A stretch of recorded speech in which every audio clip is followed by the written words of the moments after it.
am făcut școala la țară într-un sat din Bărăgan, unde aveam un coleg foarte slab la învățătură, care spunea aritmetică la aritmetică și ștergător de bambizură în loc de ștergător de parbriz. N-am mai făcut școală după școala generală.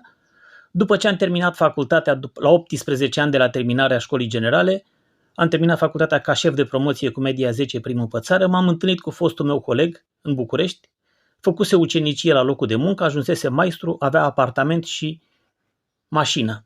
N-am mai păstrat legătura, după Revoluție a lucrat o perioadă în străinătate, iar astăzi mă sună pentru că avea o problemă de sănătate și la sfârșitul conversației mă întreabă: doctore, ce zici, iese al nostru președinte?